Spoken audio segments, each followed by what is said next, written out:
After failing to make his mortgage payments, Farmer Jones's Manor Farm is repossessed by the bank. The farm is set to be sold to Plinkington Industries, led by ruthless billionaire Frida Plinkington, who intends to slaughter the livestock.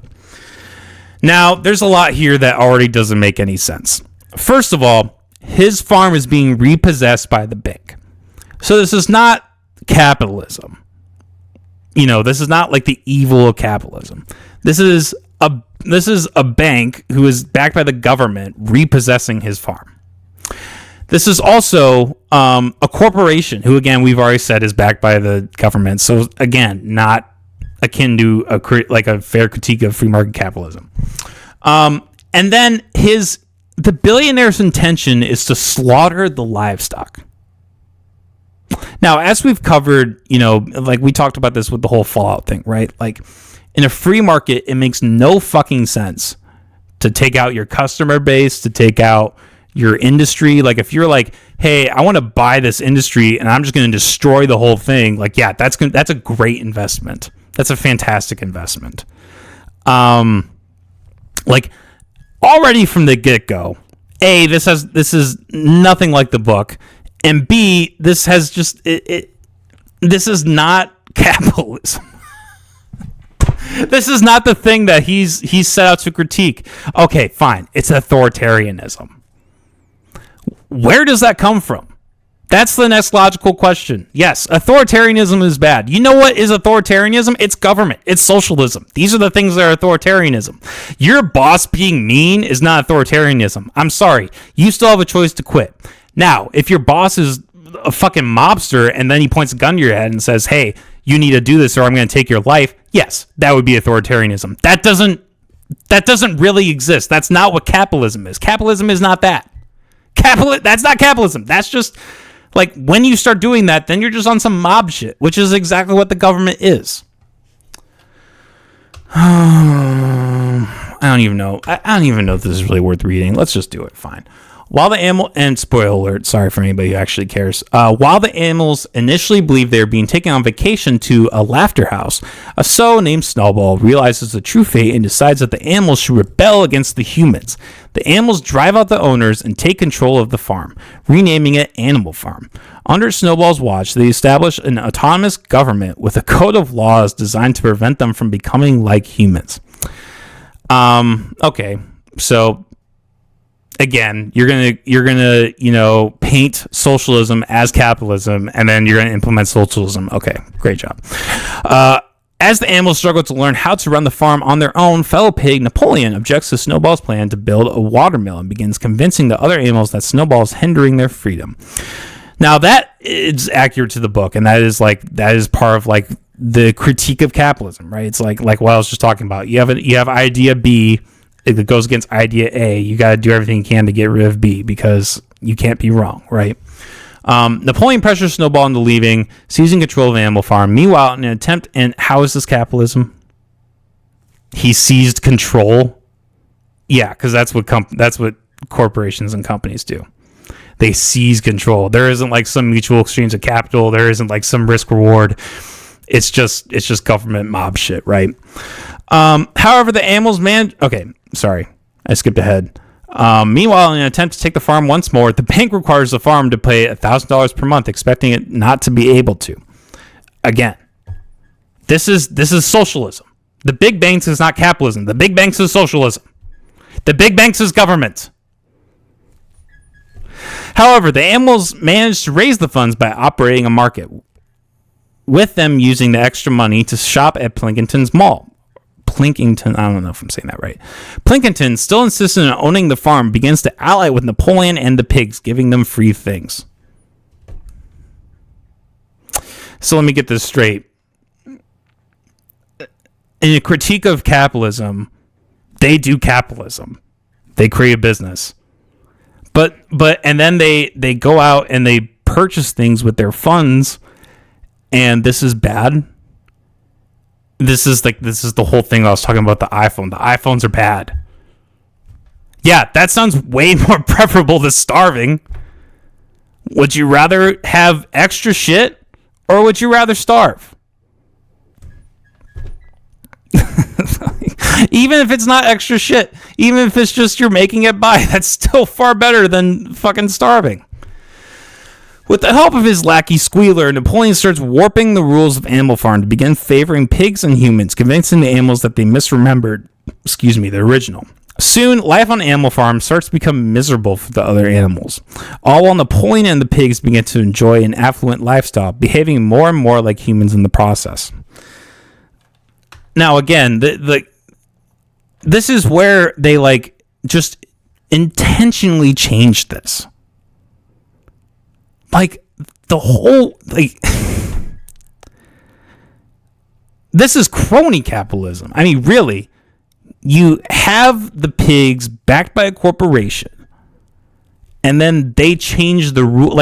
This just jumps between capitalism and socialism so much. Okay, so they're using their capital that they gained from their business, which in this case is good, but then they use their capital to buy things at another business that's somehow bad because it's a richer business, because there's more things and it's worth more, so then it's more bad. And then that business backs the Napoleon character, and then the Napoleon character uses authoritarianism to change the rules. Again, when you have a quote unquote company coming in and doing things authoritarianly, they are no longer operating as a free market business. They are operating as a government. Okay. Shit. Snowball's former protege, Lucky, who Napoleon takes a liking to as a son figure, begins questioning the regime when fellow pig Puff leaves due to the conditions. His perception is further shattered when Napoleon tells Lucky his plans to sell all of the animals that are not pigs. So slavery. So now the business is slave owners. Yeah. Yeah, they didn't use the government. They didn't use authoritarian power for that. And this is what Andy Serkis would say. He'd say, "See, this is why it's a critique of authoritarianism." But it's all misplaced. You're generalizing authoritarianism to just mean bad person, do something mean to good person. And that's not at all the case. The difference between authoritarianism and the opposite of that, which is capitalism and choice, etc., is that it's choice. It's the fact that you have a choice. There's actually something in that where it's the fellow pig Puff leaves due to the conditions. That's capitalism. The pig decided, okay, this is a shitty situation, I'm going to leave. In a true authoritarian regime, they would just shoot the pig. They'd be like, no, you're not fucking leaving. No way. Okay, let's wrap this up. Feeling despondent, Lucky is motivated by the elderly donkey Benjamin to rebel against Napoleon. Lucky and the other animals stage a plan to ridicule Napoleon as he addresses Plankinton's company.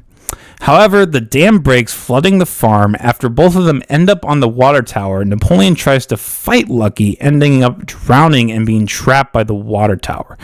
With Napoleon gone, Lucky and all the other animals look up towards the stars, uncertain but hopeful about their future. Now, this completely warps the true intent of Animal Farm. So if what the ending of this really shows is that the loop is just going to continue. This is exactly how every Soviet regime came to power. In Russia, the Bolsheviks were, or I always get confused if it was the Bolsheviks that they were against or that they were that was in support. Anyways, a group of people, I believe is the Bolsheviks in Russia, wanted to overthrow the monarchy of Russia. And, at surface level, yeah, that's a good, monarchies are awful. It's an acquisition of power. It's, nobody really has any true freedoms. Yeah, it's good to get rid of that. The thing that came after that, though, however, was arguably worse. It was a state of like, true thinking. Like the Bolsheviks immediately, like the thing that they wanted from the get-go was like, we cannot have free speech. We cannot have an exchange of free ideas. Anybody that has an idea different from us, we need to just, put them out of their mass execute, slaughter them, put them in concentration camps, etc. So if the movie had continued after that point, it might have actually been a fair like critique of socialism. Like, oh hey, because that was the whole point of the book. Is like, yes, there's a farm that the man who owns it is controlling, and the animals get together and think that like our conditions are awful. We need to get rid of this farm and create our own thing. And then what happens? They fall into the same trap. Because every time you have collectivism, every time you have something resembling socialism, it doesn't work out. What you need to make people's lives easier is a competition of ideas, is free speech, is all these things. And none of this is prevalent in this. And like I said, this is just like a half-baked thing. Like this is what socialists do. Like they'll conveniently end it at the point. Like if they were retelling what happened in Russia, they like the movie would end with them overthrowing the monarchy, and that would be the end of the movie. They'd be like, oh hey, yeah, they lived in peace and harmony. The thing is, they didn't live in peace and harmony. Things got way fucking worse. And that's what it would be the same problem once they overthrow Napoleon. Like the whole reason why the book ends the way it ends, the original book, with Napoleon laughing it up with the humans, is because you realize, oh, this gambit is the same across the board. But Andy Serkis doesn't want to have that vowed critique of that. He wants to just paint this picture of, oh, if we all get to this half-baked hippie idea where it's like, if we all get together and we fight against the mean people, then things won't be mean anymore. That's not life, dude. And when you're trying to indoctrinate children into thinking that has disastrous consequences. Look at religion. Look at all these Soviet regimes. Like, their number one thing, always, the thing that has tied all that together, is you got to indoctrinate the children. You got to indoctrinate the future. That's the best way to success. You try to reason with adults, people with fully functioning brains who have other different ideas, you're going to lose. You argue with kids who don't have any ideas, of course you're going to fucking win.